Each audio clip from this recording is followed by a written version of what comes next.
Welcome back to the film room. Today we are going to do a deep dive on Caleb Williams, the former Oklahoma quarterback who now may have brought some new life into the USC Trojan football program. There's going to be a lot of content in this one, so that's why I split it into two parts. So this first one is going to be where we go over Caleb as a player right now and what he brings to USC in college. And then in part two, we're going to dive more into him as an NFL QB prospect. This is going to be a lot more in depth than my previous videos and with some new segments that I hope you'll enjoy. So make sure to like the video, subscribe to the channel if you enjoy it, and let me know what you think of the video in the comments. This took many days to work on, and I would greatly appreciate the support. So now, let's talk about Caleb Williams. I assume most of you watching this know of, or at least have heard of him, but if you haven't, we're going to look at one play that really shows what he brings on the field. So first, let's talk context. This is the Red River rivalry against Texas, and right now Oklahoma is down 28-7 with not too much hope. If you remember any of the controversy in Stillwater this season, you'll remember that Caleb wasn't always their guy. Rather, they had the super hyped up phenom Spencer Rattler as their starting quarterback until this moment right here. This is Caleb's first snap of the game and his first meaningful snap of his college career, and it's 4th and 1. And Lincoln Riley has dialed up a QB keeper for Caleb, trusting the O-line and hoping they can get just enough push for him to follow closely behind and pick up this first and, keep this drive going.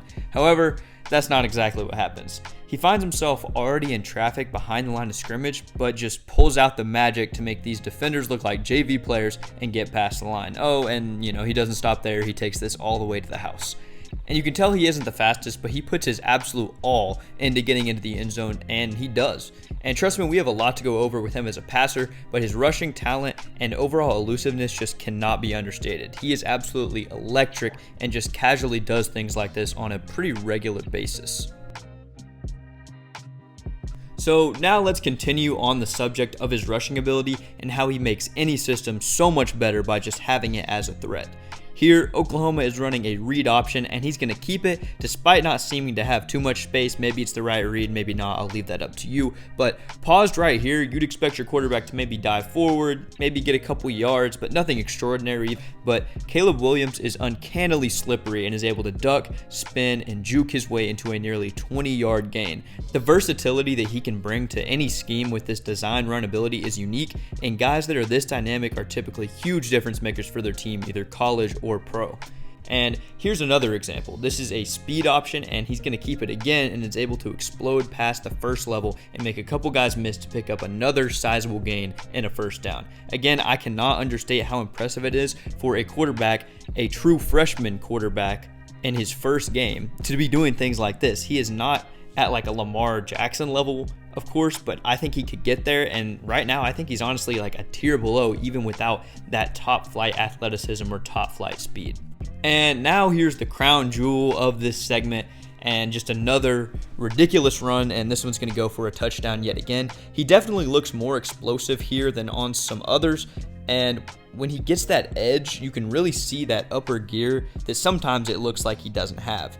This is fairly late in the game, and I'm going to attribute it to his stamina, which is another great positive for what he can bring to his team. If he's still running like this fast and this hard in the third and fourth quarter, you really don't have to worry about changing anything or accounting for him kind of losing like any speed as he gets tired. But as a whole, his rushing ability is so dynamic, and though he wasn't even asked to run a ton, he was able to make the most of every opportunity and do some incredible things on the ground. His big play ability paired with his superhuman knack for making anyone and everyone miss behind the line will be an instant hit at USC, and this rushing ability alone will probably win them some games. But now let's talk about the many things that he can do through the air. The first thing you need to know about Caleb Williams as a passer is that he thrives out of the pocket. Not to say that he can't function within the pocket and within structure, as he certainly can, but I think he's best when the play breaks down and he has to step up, roll out, and make a big time throw. He seems to nearly always be in sync with his receivers, which I believe is a testament to both his on-field ability as well as his off-the-field ability as a leader and a teammate. In these three games that we're looking at film from today, Texas, Texas Tech, and TCU in 2021, he escaped out of the pocket a number of times and almost always made great plays, and I'm not even showing you all of them in this video. So let's take a look at our first example so you can see how he does it. This first play is an example of his confidence and poise as well as his out of the pocket ability. It goes wrong pretty much immediately with a questionable snap leading to Caleb dropping it as it hits his hands. However, he's able to calmly grab it off of the turf and immediately get his eyes up to try and save this play. He senses the edge rusher being pushed behind the pocket and steps up into open space as he rolls out to the right. A lot of quarterbacks would see this open space and immediately take off, but he stays horizontal and parallel to the line of scrimmage as he waits for an opportunity to push the ball down the field. He uses his eyes to manipulate the far side corner down towards the receiver running an out route in front of the pylon, and then darts it right over his head to the wide open Marvin Mims in the back corner of the end zone. This is a textbook rollout scenario, and he consistently makes good decisions in these scenarios that directly lead to points being put on the board. I love everything about this play, from the subtle quirks to move the defender to the well-placed ball. And again, I think this chemistry between him and his receivers further points to his relationship with his teammates off of the field, which is an intangible plus that is equally as important. Here's another example of him creating outside of structure, but in a different way this time. He's going to hold on to the ball for a little bit too long here, trying to make something happen, and eventually the pass rush does catch up to him. But he's able to use that elusiveness that we looked at earlier in a different way to slip outside of the pocket, roll out, and find another open receiver in the back of the end zone. Though upon replay, you can definitely see this same receiver getting wide open earlier in the play, and I would have rather him just made that throw. I'm glad he doesn't panic and ends up getting his guy a touchdown regardless. But again, this shiftiness in the pocket is special and is something he can utilize at any time to create more opportunity for his offense. Now here's another example of his excellent pocket awareness and ability to avoid pressure. We're going to look at this in the end zone angle first to look at the pocket before we take a look at the throw. This defender comes off the edge and is the running back's responsibility, but he blows the assignment and lets him go straight to Caleb. Caleb dodges him though and steps up without even looking at him, using only his peripheral vision while keeping his eyes downfield as he sees a matchup he likes. Now in our all-22 angle, you can see Marvin Mims running a deep crosser one-on-one against a safety. Caleb rolls in his direction and then makes the throw on the run, giving his guy a chance to go up and get it, which he does. The DB honestly had pretty good coverage down the field, but he put it a bit behind him, I think maybe on purpose, but maybe not, and gave Mims the chance to work back behind him to gain the leverage advantage and just overpower the DB to make this tough contested catch down the field. Yet another big time throw, and again, I just love the confidence and trust in his guy to make a big play. And lastly for this segment, we're just going to take a look at a very routine example of this ability. He makes a guy miss in the backfield, steps up, rolls out, and buys enough time for someone to break open across the back of the end zone. Almost this exact play happened a number of times, especially here in the red zone, and it nearly always ended up being a positive play for the Sooners. Obviously, since I noticed it on tape, teams will too, so don't be surprised if Pac-12 defenses implement new strategies to try and put a stop to his bread and butter, but it remains to be seen if they can succeed at that. Now we're going to dive into some of the other qualities that Caleb possesses, starting with his confidence on the field and his ability to bounce back from mistakes. Here's a crucial third down with Oklahoma down 11 in the red zone against Texas. A touchdown is ideal, but they certainly need points on the board to keep their comeback alive. Jadon Haselwood is running a corner route to the back left pylon, and Caleb was looking at him the whole way through.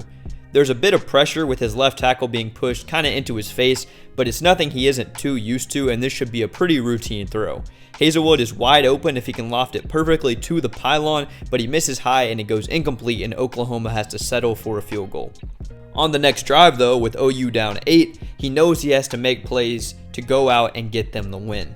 He played steady this entire drive, but we're going to look at this one play in particular to demonstrate his poise, arm talent, and ability to play hero ball in a way with a positive risk-reward ratio.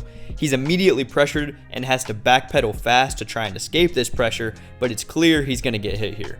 He keeps his eyes downfield though, per usual, and sees his running back wide open in the flat. While running backwards and being hit, he has the arm talent to make this a perfect throw to the running back and give him a chance with the ball, which he capitalizes on and gets a nice gain. I love to see that even after missing a touchdown on the last drive, he isn't affected at all and will still try and succeed at making throws like this. Now we're going to take just a quick look at his ability within structure and his excellent timing when needed. Mario Williams is running a quick out against off coverage on the boundary side, and it looks like he's the primary read all the way through. Caleb does the run fake, sets his feet, and makes the throw all in about a second and puts it right in stride with Williams, anticipating well and moving the chains. I think this is something that really shows how versatile of a passer that he is. He can play out of structure, he can play in structure. I know this is just one example of it, but he does this all the time, and I think it's going to be very good when Lincoln Riley dials up more good plays that play to his strengths and to his receiver's strengths. Now we're going to take a look at his deep ball, namely his excellence outside the numbers. I'll be touching on his deep ball a lot more in part 2 of the video, where I go more into his game's transition into the NFL. So this is the only example for this part, but make sure you subscribe to the channel so you don't miss out on that one, as it's going to be a lot of fun too. And here Caleb recognizes his field side receiver in pretty much complete ISO, and he's looking there the whole time. Mario Williams gets a great release and gets a ton of separation, but this is an extremely well-placed ball from Caleb. He puts it in a position that works well with Mario's leverage and gives this guy a chance to go up and get it, which again, he does. Now here's our last play of the video, where we're quickly going to take another look at his ball placement ability, this time in the red zone on a quick throw. Hazelwood is one-on-one at the top of the screen and is running a fade against this ISO coverage. He does a good job establishing contact inside, and Caleb rewards this with a perfect back shoulder ball that only his guy can catch. He's extremely accurate and extremely good at placing balls exactly where his receivers have the best leverage. And as you've seen throughout the video, even though we haven't just talked about the ball placement in particular, you've seen that he's done it very well, whether that's outside the numbers, whether that's inside the numbers, and whether that's just on timing throws. He can do it all and is extremely accurate no matter the circumstance. Seeing all of these signs of touch and overall just smart football from a true freshman thrown into a nationally publicized scenario is incredibly impressive. Caleb Williams is an elite passer and runner right now, and he still has so much more room to improve. I think he made a good decision to move with his coach, and I expect Lincoln Riley to use him similarly, but also in an expanded role for this upcoming season. He looks to be a great leader and teammate both on and off the field, and I think he will be an instant difference maker for the Trojans from day one. He impressed me in every game I watched and rarely made mistakes, and even the ones he did make just weren't a very big deal for me. His trust in his receiver should translate to USC as well, with Mario Williams transferring with him and superstar Jordan Addison looking to be a lock for the Trojans as well. And again, this is only part 1, so make sure to stay tuned for part 2, where we look more into his NFL potential. This was more of an introduction to the player he is right now, but that video will go more in depth on his potential, strengths, and possible limitations. Thank you so much for watching, especially if you're still here at the end. I would really appreciate if you would throw this video a like and subscribe to the channel, as it really does go a long way. Make sure to let me know your thoughts in the comments and suggest other video topics down below. I'll see you guys in the next one. Peace.